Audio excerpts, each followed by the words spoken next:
Okay, welcome everyone to the June 11th, 2020 Zoning Board of Appeals meeting this evening. This is kind of all new for us, so we all have to be a little bit patient in what we do and how we do it. Please shut off any phones or anything that might be ringing if you're presenting or testifying. I'd like to start the meeting. We have a reserved decision that we want to read. It's appeal number 2020-008.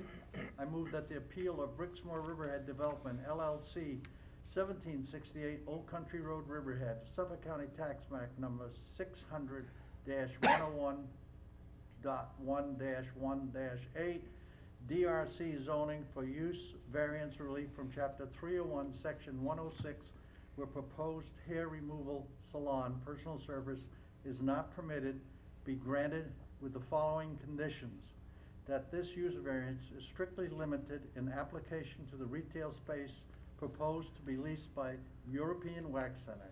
This use variance cannot be applied to any other space located on the applicant's premises. This appeal is granted as stated in accordance with the applications and sketches with amendments thereto, if any, as filed with the building inspector. Second. All right. Ralph? Aye. Pardon me, aye. I approve. Mr. Barnes? Aye.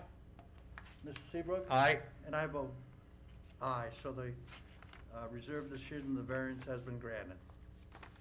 Okay. Okay. Chairman, Philip Butler for the applicant. Yes, Mr. I Butler. just want to say thank you on behalf of myself and my client for granting the application. Very much appreciated. Appreciate the presentation. Thank you. Thank you. Thank you, Phil. Thank you as well. Good luck. Phil, thank you. You got Ruben Forsky here too with the applicant, so thank you. Got it. Is that it? Okay. That's it. Krista, do we need to read 049? Yes. Okay, would you read it then, please? Appeal number 2019-049, Flying Point 2 Associates LLC, 353 Sweezy Avenue, Riverhead, tax map number 600-123-439.1, RA40 zoning, for an interpretation of Chapter 301, Section 8A1, where a single one-family dwelling is permitted and two one-family dwellings are not permitted. Okay. Who is the presenter here? Kim Judd. Okay, Ms. Judd, are you ready? Yes, can you hear me? Yes, we can hear you. Oh, okay, Kimberly Judd, 737 Roanoke Avenue. My clients also She's a are lawyer. on the Zoom. She's a There's lawyer. Michael Bolo with the headset on, and Tom Lavinger. How are you? I didn't know if you wanted to swear them in. I will swear them in. Gentlemen, can you raise your right hand, please? You swear that testimony you're about to give will be the truth, the whole truth, and nothing but the truth, so help you God. I do. Okay, Thank you. Sorry, gentlemen, I don't have my glasses on, but I can't see who's at the meeting. We're all here. Oh, okay, okay, very good. I guess I'll just recap quickly. The last time we met, it was in December, and at that time I had handed in a lot of paperwork. The issue here is my clients bought this property at foreclosure in January of 2018. And when they purchased it, surprisingly, it did not have a certificate of occupancy. And they applied for one. They applied for it had a building permit for the deck behind the main dwelling. So the property is improved with the main dwelling, and then behind it is a garage with a one-bedroom apartment above it. So when my clients applied for the pre-existing CO, they applied for it for the main dwelling and then the garage with the apartment. The certificate of occupancy that was actually issued was for the main dwelling, but not for the garage apartment on the second floor. So we filed an appeal, which is before you. There was a lot of paperwork that was submitting showing that at one time, the garage apartment building and the main dwelling were two different lots. and they subsequently merged. And the county records and the town records show that it looks like the merger may have occurred in the 70s. And the town assessment records from 1979 show that the structure in the back, which is now the garage apartment, was a very small one-family dwelling.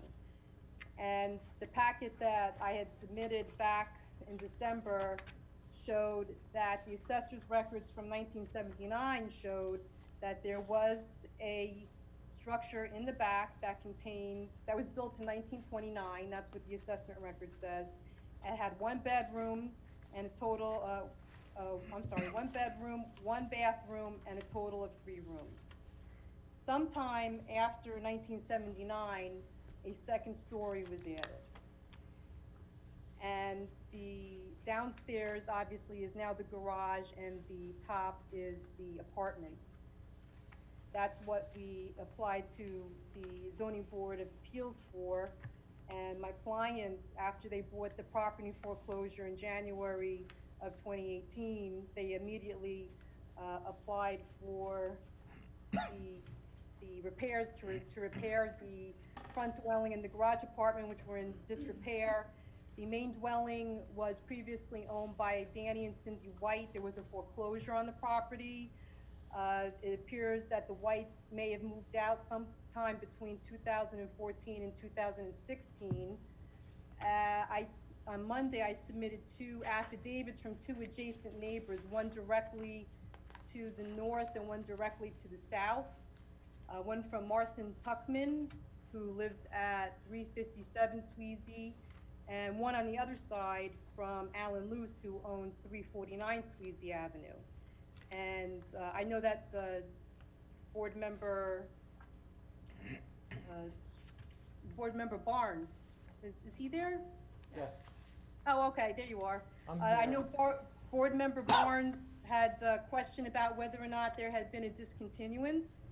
So my clients went and spoke to the 2 neighbors who sandwiched their property about when that garage apartment was vacated. Both Mr. Tuckman and Mr. Luce both agreed that it was occupied when Danny and Cindy White moved out of the main dwelling. They both, if you look at Mr. Tuckman's affidavit, both of them say they don't know the name of the individual that was staying in the garage apartment. But Mr. Tuckman says he used to live there with his mother, and that when he moved out in July of 2017, there was somebody living in the garage apartment. He says it was a man. He says that they had a Chevy pickup truck parked in the driveway, and he said that he understands that the application that we're applying for. On the other side of this property is Mr. Luce, and he only was on first name basis with one of the tenants of the garage apartment, which was a gentleman named Dave Koroleski. But he says that he doesn't recall the names of anybody else who lived in the garage apartment. He states in his affidavit that the garage apartment, again, was still occupied after Danny and Cindy White moved out up until the winter/fall of 2017. My clients purchased the property in January of 2018, and they had a contractor who moved into the garage apartment shortly a couple months, I believe, after they purchased it, to start repairing both the garage apartment, the garage, and the main dwelling. My clients are here. I think Mr. Bolo can probably speak to as to when his contractor moved into the garage apartment. Kim? Yes. Before he speaks, I just wanted to ask a few questions and bring up some issues. Okay. Um, Is that you, Barnes? yes, it is. That was Okay. me.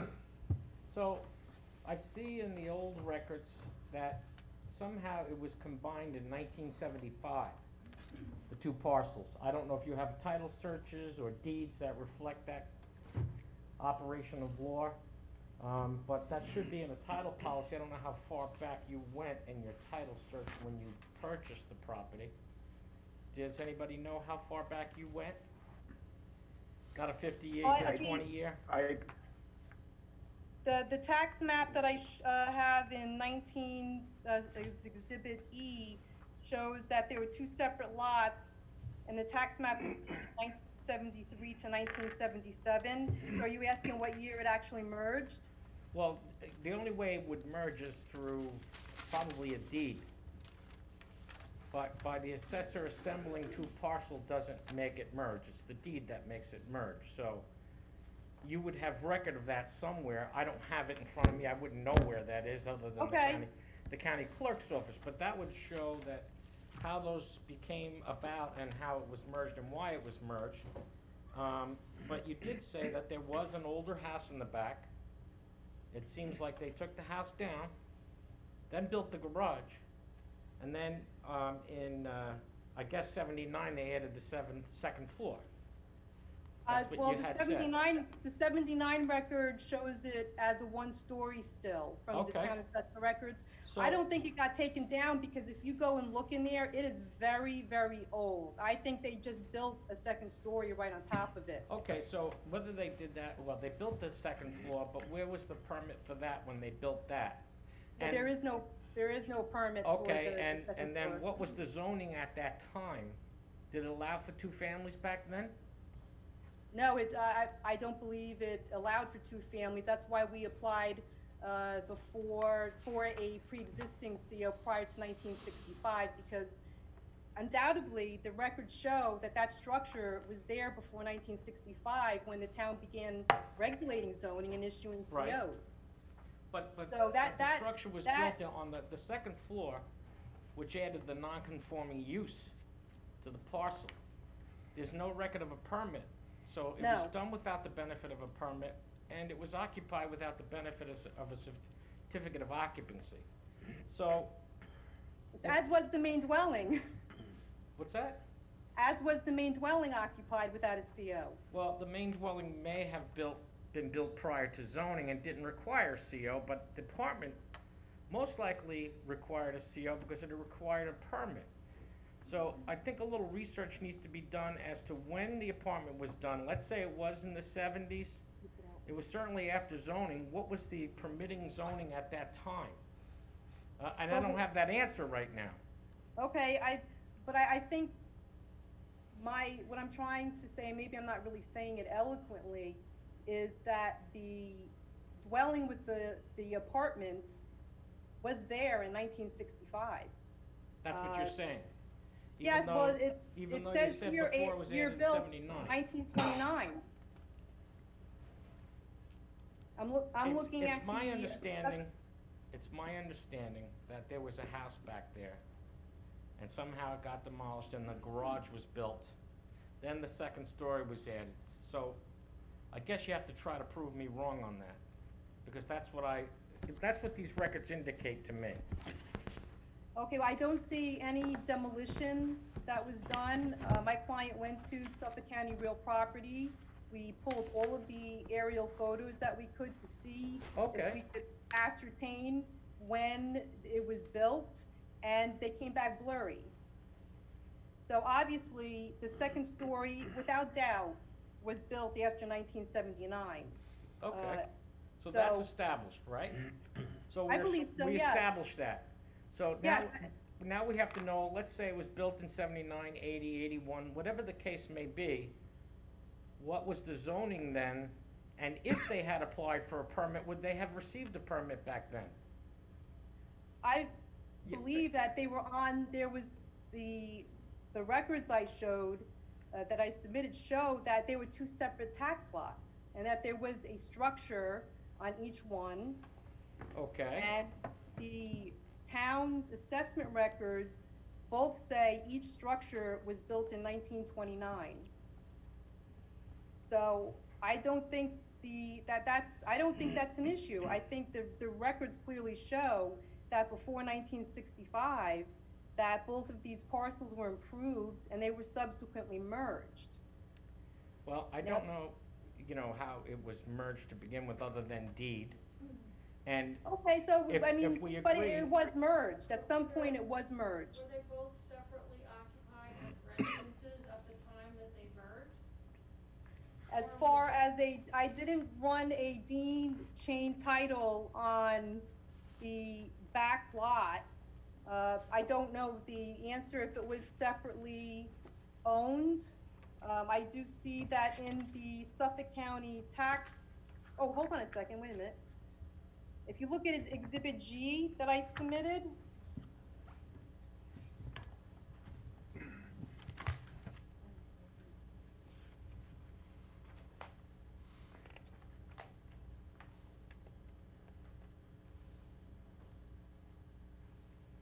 I know that the lot that we're talking about here, the back lot was owned by Josephine White.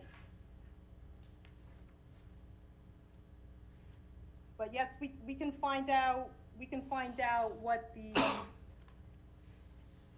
deed search is for both lots. They're going to run into each other though, because it was one lot, then they were broken into two lots before 65, and then after 65, they were merged again.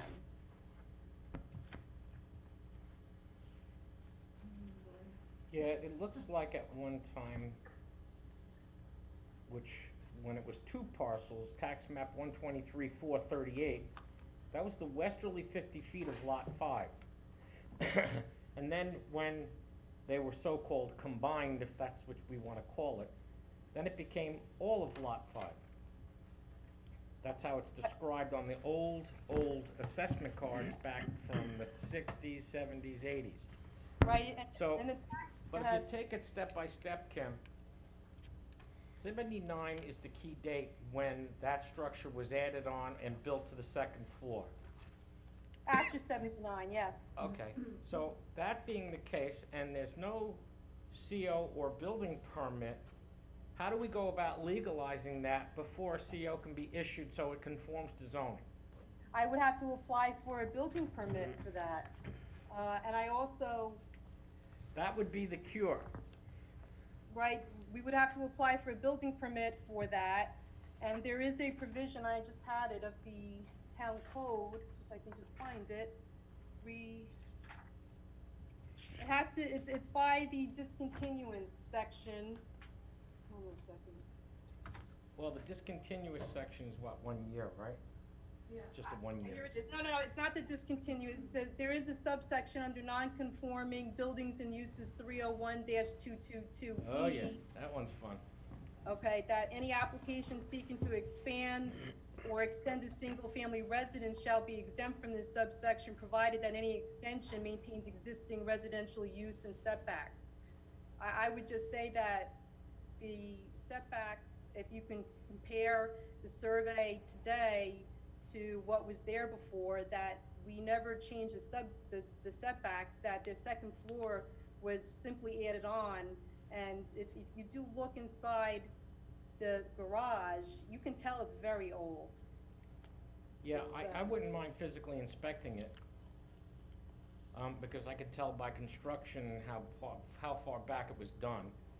And I think, though, the proper way to go about getting this thing in the right direction is to file a building permit to correct the illegal construction above the garage. And Yes, if it my complies... clients never had any problem doing that. Okay, They So- never had any issue with doing the permit for that. We just thought this was the first step because it's fine. I didn't think that the building department would issue a permit without you passing on it in one form or another. Well, certainly they would have to know what the zoning was back in 79, or they would apply the current zoning. And the current zoning doesn't allow for that. Well, I But would that also, doesn't mean you I can't would seek a also say variance. that the prior zoning probably didn't allow for it either, which is why I think it being built before 1965, before the building department started issuing certificates of occupancy, is very important. So your argument would be that prior to the lots being merged, there was a single family residence on that separate parcel. Correct. And that was continued by the addition of the apartment? Eventually, because at some point or another, that structure, although it may be a non-conforming structure, became a conforming use, because it became a garage, an accessory, right? And then it became- was I guess you could, I don't know. if Yeah, you come can over see here. that. I don't wanna be too close. So when the house was on a separate parcel, as a separate residence, then you're saying that single-family residential use continued on Yes. that parcel? But at some Yes. point, it became a garage, an accessory use. Yes, it did become a garage, which is this, and a garage is a permitted accessory use. But I think the town's own assessment records show that there was a merger, because you can see by the tax map numbers on the assessment cards on Exhibit H, that the tax map numbers changed quite a few times, because Right. it's got a .1 designation, which indicates the merger. And both the records, the assessment cards for both the main dwelling and the family residential structure in the back show, and both state, you're built 1929, and these cards are dated 1979, and they show the back structure, but yes, as a one-story structure. So I guess it would be important to know also that if that one-story residential structure continued to be used as a residential structure throughout that time, even up until 1979 when the apartment was added. Because if there was an abandonment of the residential use on of that building, then it's discontinued, because it became non-conforming when it merged, I think, anyway, because you weren't allowed to have two houses on one property. Right? So I guess there's two paths here potentially. One is to show that and if the board disagrees or has another idea, but two paths, one being to show that house or structure was perpetually occupied as a residence, so that when, for instance, when they converted it to a garage, the upstairs was immediately added and there was no gap in residential occupancy. Or as Leroy suggested, that you apply for the building permit using the 1979 rule, Ordinance. zoning at that time, yeah. My comment would be this: I have two adjacent neighbors who wrote affidavits that there was always somebody living in that garage apartment. Danny and Cindy White, who would know most about when all the events here occurred, have moved to Florida. I was given a phone number. Nobody called me back. And so I have two neighbors who wrote affidavits, which is not to their benefit. Yeah, how far So- back do those affidavits go? I didn't see them. There are George Phillips, who owns the auto body shop across the street, and the residential house. I've spoken to many times about this. He said that I could vocalize that people have always been living in that garage apartment. He can't give dates, he can't give names, but he has no objection. You have, to my knowledge, no neighboring property owners who are objecting to what we're requesting. And if you look at the aerial photograph, you'll see that garage apartments of this size are very common in Polish Town. And to put a burden on my client to prove that from 1965 forward, there was no lapse, when I've given you two affidavits that show that in the years that these two individuals, Alan Luce and Marcin Tuckman, lived on either side, that it was occupied, I think is an onerous burden, especially since when the person who is proposing the discontinuance, it's their burden to prove it.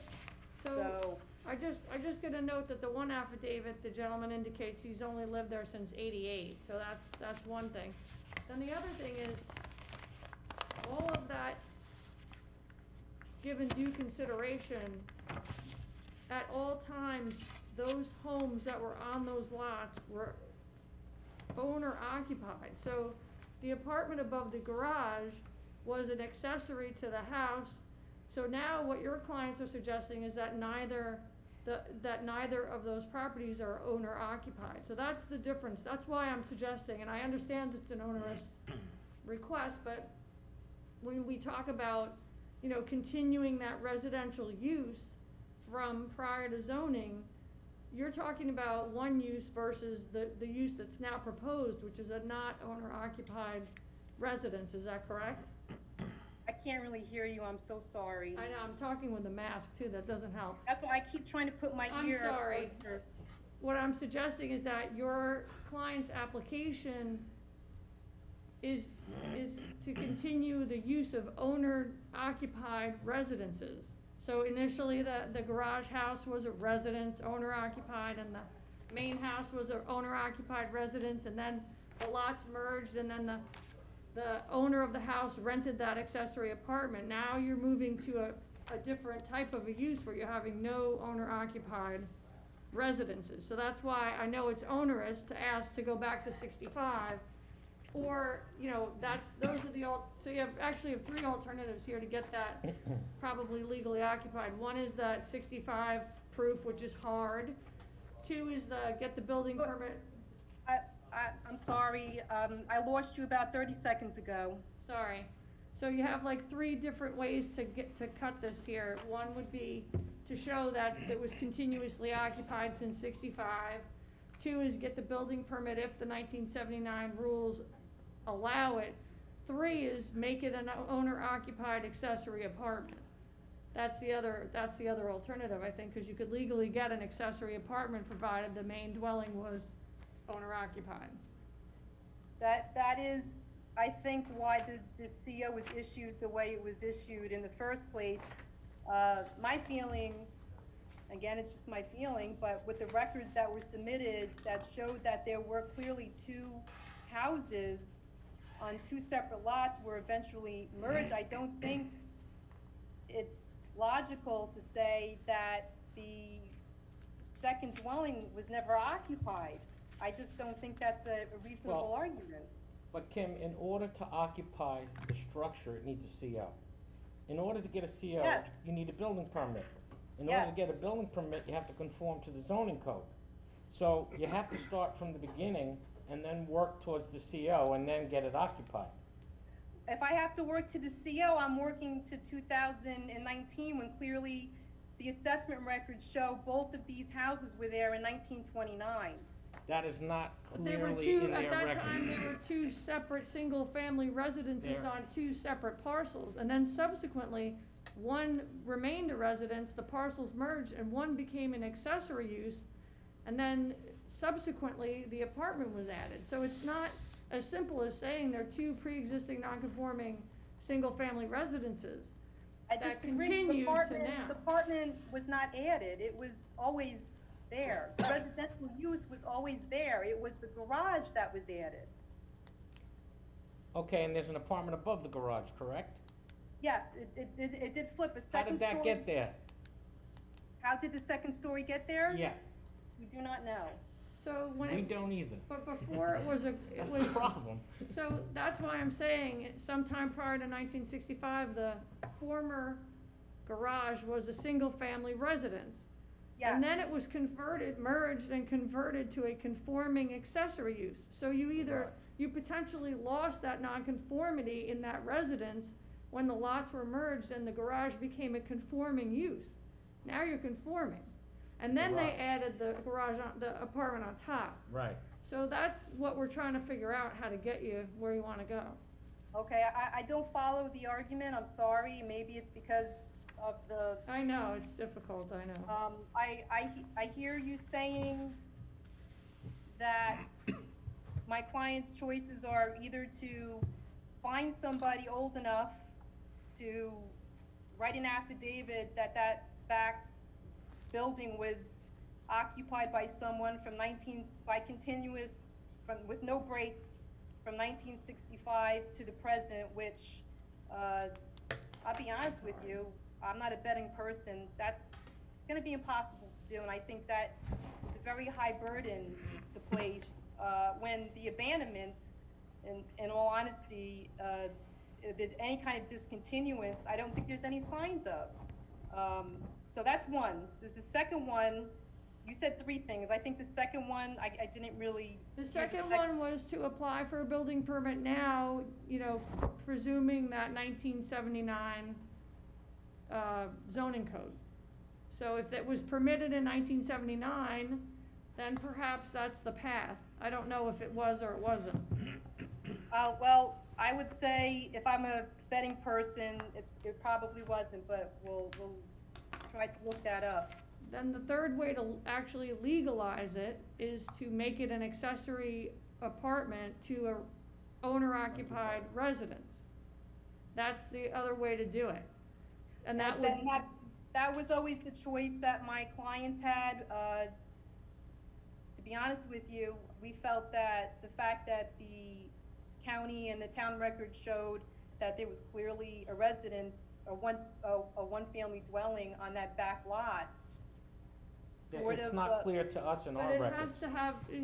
it would be the applicant's burden to show that it was continuous, that there was no lapse, because as far as our records show, that building became a garage and was a accessory use, a conforming accessory use to the residential dwelling, and then subsequently, the residential use was brought back in. So Okay, it's not that simple as to say I- that, you know. In my eyes, you need to go back to the building inspector and confer with him and find out, you know, how do we legalize the second story that was built in 1979? It's up to, so in other words, you may have to amend your application, because all you're saying right now is, we have, the town interprets it as a single family, but it's really a two-family. So there's gotta be more depth and detail given to the building inspector, and you may need to amend the application to show a building permit, how the second story was constructed, and maybe you can get an architect to take a look at the structure and see, you know, what year he thinks it was built and what was the construction code back at that time. We don't know if that building is safe. We don't know if there's, you know, it's hurricane proof. We don't know what year it was built. You know, nobody knows really all the answers. The right way to do it is make an application to the building inspector who makes the determinations. If he doesn't comply with what you're looking for, then you come back to us and then we can give you relief, if we can.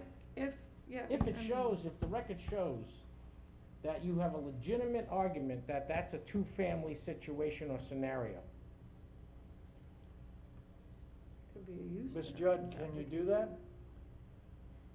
What Mr. Barnes suggests? I hope she could hear us.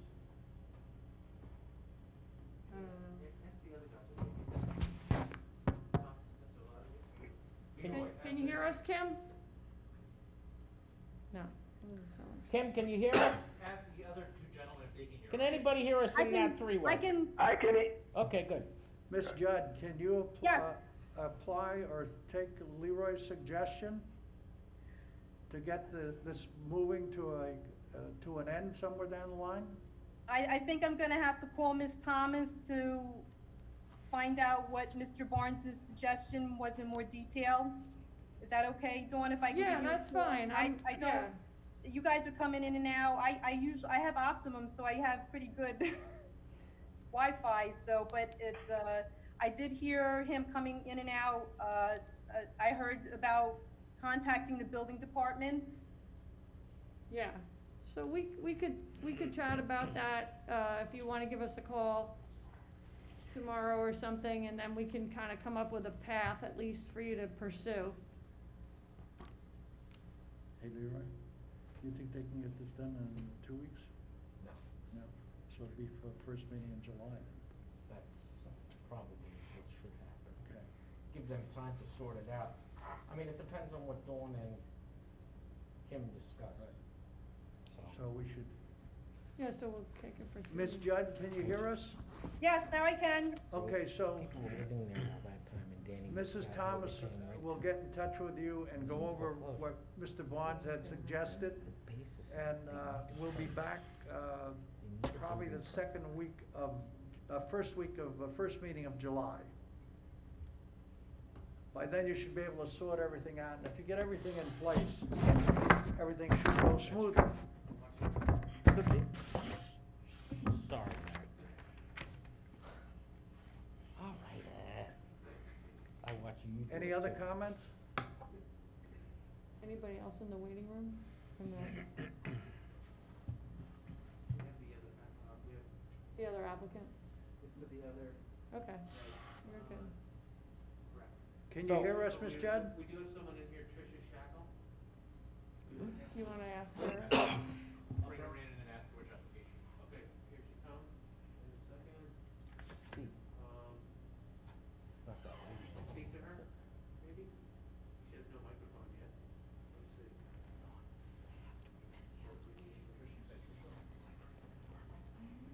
Her name is Tricia. It's his job. Yeah. Then come back with something new.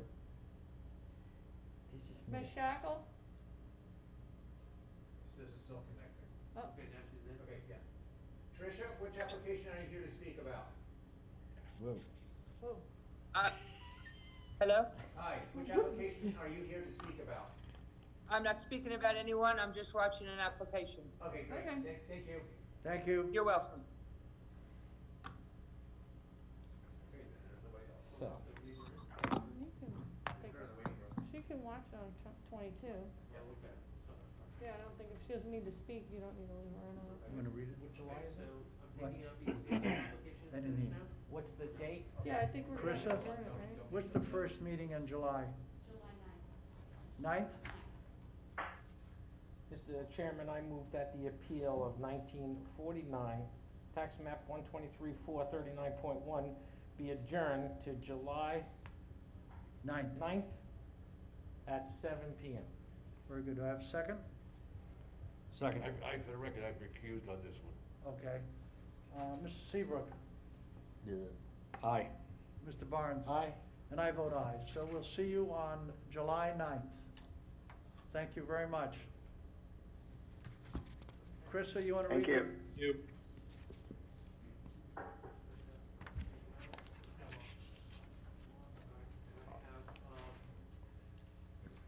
Sean Walter? Yep. Next is appeal number 2019-046. We gotta go. Stuart Schoner, 81 Beach I'm Road, only kidding, Aquabog, tax map number 600, 113 to 16.2, RB 80 zoning for variances and/or relief from chapter 301, section 29A1C, where proposed side yard setbacks for rear yard accessory structure are 9 feet and 17 feet, and minimum required is 20 feet, where proposed rear yard setback is 17 feet and minimum required is 20 feet, and section 31, where proposed impervious surface is 73.1% and maximum allowed is 15%. Thanks. And send me his pen. All right. We Ask should him if he talk. can hear us. John, can you hear us? I can hear you, can you hear Okay. me?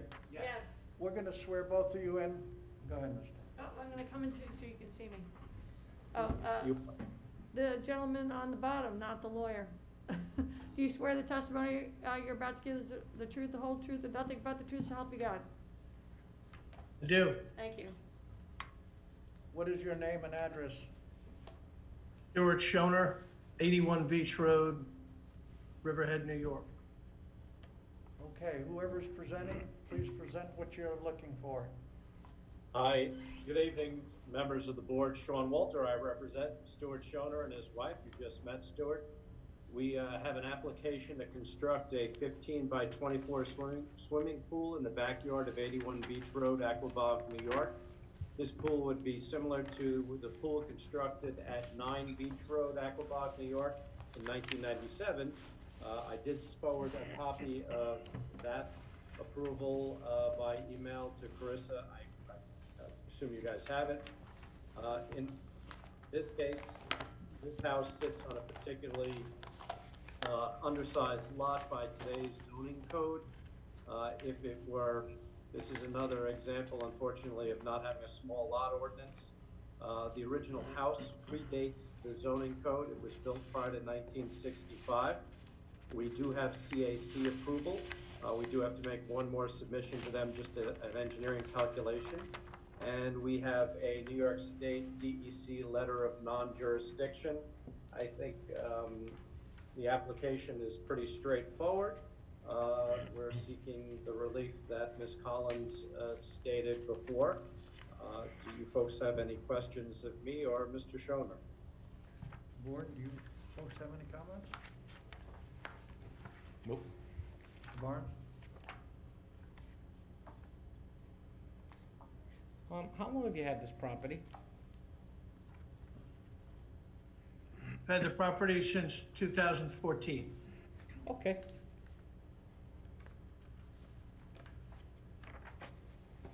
Ralph, do you have any comments? No. I'll make an application. Leroy, you all set? I have no problem with it. Okay. Who's got the reading? I do. Please. All right, I move that the appeal of Stuart Schroeder, 81 Beach Road, Aquabog, SCTM number 600-113-2-16.2-RB80 zoning for variances and/or relief from Chapter 301, Section 29A, 1 in paren, C in paren, with proposed side yard setbacks for rear yard accessory structure are 9 feet and 17 feet, and minimum required is 17 feet. Where proposed rear yard setback is 17 feet, and minimum required is 20 feet. And section 31, where proposed impervious surface is 73.1%, and maximum allowed is 15%. Be approved in accordance with the applications and sketches and amendments thereto, if any, as filed by the building inspector. Second. So moved. Mr. Barnes? Aye. Mr. Seabrook? Aye. Ralph? Aye. And I vote aye. So your variance has been granted. Good luck. Thank you very much, gentlemen. I do have the next application as well. Thank you. Thank you, Stuart. Good night, Mr. Schoner. Hey, Dawn, yes, is there someone in the waiting room for this Oakland? Yeah. Sean's Okay. there. I think the next question is, Sean, we have one person in the waiting room that is a member of the public.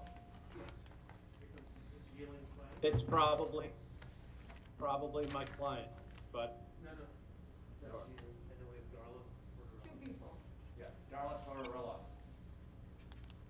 oh, that's also my client, but on a different application. No, put you guys over here, We get it. okay? You want to read that, please, Krista? I'm gonna show right here and here. 'cause You read it. Appeal number 2020-009, Thomas O'Shea, 5 Oakwood Drive, Wading River. Tax map number 652-111, RB80 zoning for variances and/or relief from Chapter 301, Section 30, where proposed first floor is 810 square feet and minimum required is 1,500 square feet. Section 31, where existing lot size is 30,413 square feet and minimum required is 80,000 square feet. And where existing lot width is 100.74 feet and minimum required is 175 feet. Could you swear him in, Ms. Dawn?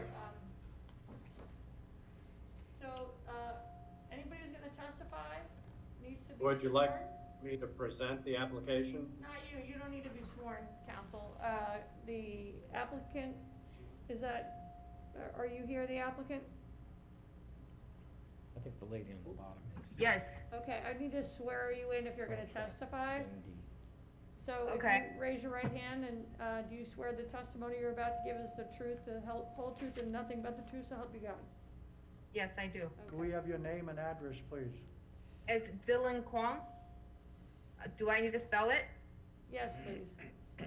D as zebra, H as hotel, I as island, L as Larry, I as island, N as Nancy. Last name's Kwong, Kuang. Okay. Is the other lady, Okay, and, The other lady's on mute, she was just here to comment. okay, she's just here to, Darla Tortorella. yeah, can you just unmute her first? Oh, I will unmute her, yes. And Ms. Tortorella, are you going to testify or offer any comment? I can't hear you. I can't hear you. I'm asking her to unmute, she has to unmute. She's muted. Can you hear me now? Yes, yes. Okay. Are you intending on testifying, or you're just observing? I'm just observing, I didn't realize that this meeting was about, the variance for, the building, I guess, and, I'm just worried about the,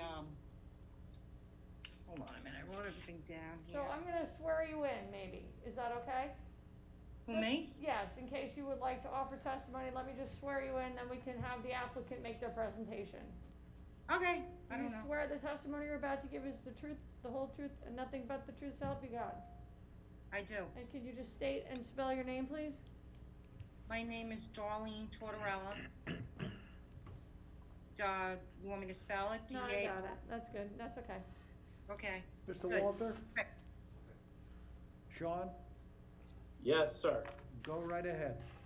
Okay, so I represent my client, the contract MD, Ms. Kong, on this application to construct a house at 5 Oakwood Drive, Wading River, New York.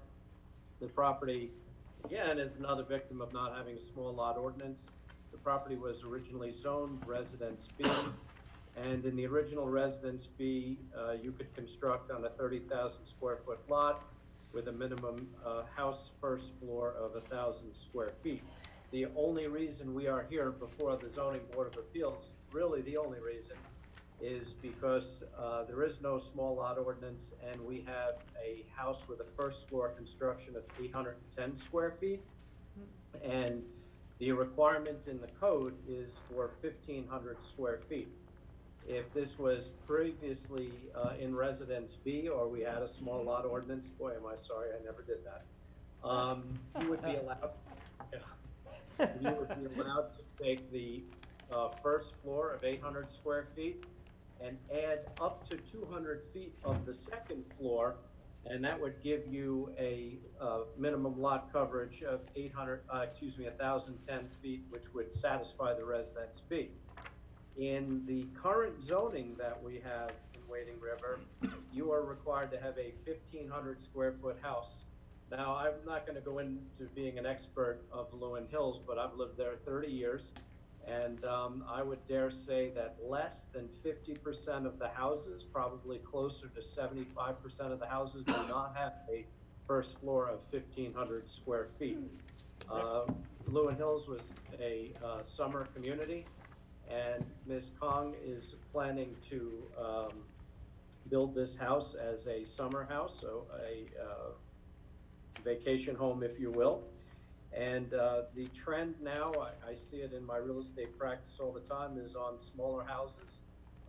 In fact, the houses in places like Lewin Hills and north of North Country Road are selling much better than those really large houses south in Meadowcrest. So what we're really looking for is sort of a strange request. We're asking you to allow us to build a house smaller than the zoning code, which is really in conformity with the environment, in conformity with Lewin Hills. In the original, Lewin Hills was completely a summer community, and so it is actually nice to see some summer residents back.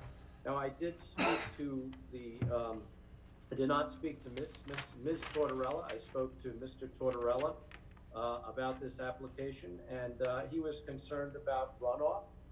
And one of the things that I didn't have a conversation with him about, and it's not readily seen in the plans, I did send surveys to everybody, but there's not going to be a basement to this house. This house is going to be built into the side of the hill. That's what my client is looking to do. And on the north slope, the house will be sitting just to make it level, not in the air, but just is sitting on, I'm gonna say pilings. I don't know honestly if they're concrete, or I'm assuming they'd be concrete pilings. So my client is trying to really build it into the natural landscape of the house. And my conversations with my client were that she is looking to keep the parcel largely wooded. You can ask her that question if you would like to confirm that. But honestly, the application, the type of house, the size of house is 100% in conformity with the neighborhood. Okay, any comments from the weight room? No?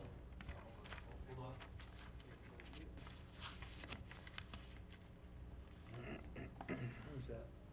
Darlene, is she wanna? Wait, Oh, sorry. So I got 3 screens going right now while I'm working from home. I'm pushing the wrong mouse. I know you spoke to my husband. The only thing I'm worried about is, of course, the drainage, the mudslides, flooding, upsetting vegetation. I know my property does come close to their property line. Pardon me for interrupting. I'm not against the small house or anything, rest assured with that. It's just the idea of and I know this meeting is not about drainage, so, I'm just here really basically to listen, and I'm here. well, we appreciate your being here. Otto, she never Yes, gave- Ralph. She never gave her address. She lives right, did you give us your address, please, again? My address, I'm right next door, I'm 11, and I don't know where the numbers come from, but the next house is 5, Okay, thank you very much. I'm 11. You're on the south side, ma'am? North, North. North side? yes. Am I on the south side? No, you're on the north side. Well, depending on which I'm side on- you're looking at. You're on the north side. I'm on the north side of the property, right? North Yes. side of the property we're talking about. Yeah, see the compass Correct. on there? Okay. Big N. Is there anyone else to be heard on this application? Board members, do we have any comments, please? Good? Mr. Seabrook? I'm good. Mr. Barnes? I'm fine, Mr. Chairman. I'm gonna learn to pronounce your name, Ralph, but I like Ralph anyway. It took me a long time anyway. He was in the 6th All right, who's grade. got this reading? Mr. Chairman, I move that the appeal of Thomas O'Shea, 5 Oakwood Drive, Wading River, Suffolk County Tax Max 600, 52111, RB 80 zoning for variances and/or relief from Chapter 301, Section 30, where proposed first floor is 810 square feet and a minimum required is 1,500 square feet. Section 31, where existing lot size is 30,413 square feet and minimum required is 80,000 square feet, and where existing lot width is 100.74 feet and a minimum required is 175 feet, be granted in accordance with the applications and sketches with amendments thereto, if any, as filed with the building inspector. Have a second? I second. Okay, so moved. Mr. Seabrook? Aye? Mr. Barnes? Aye. Ralph? Aye. And I vote aye, so your variance has been granted. Good luck. Thank you very much, members of the zoning board. Have a wonderful evening. Thank You too. Good luck. Thank you. All right, Chris, I don't have anything else, right? Okay. We don't have any, Approve the minutes? yes, I'm going to the list that someone has provided me. Could I have a motion to approve the minutes from the last meeting? I make a motion, so moved. Second? Okay, all in favor? Aye. Aye. Okay, we have a motion to adjourn this meeting. So moved. Second? All in favor? Aye. Aye. Aye. Thank you, everyone, and please be safe and careful out there. We are living in extraordinary times. Have a good evening. Good night. Good night. Good night.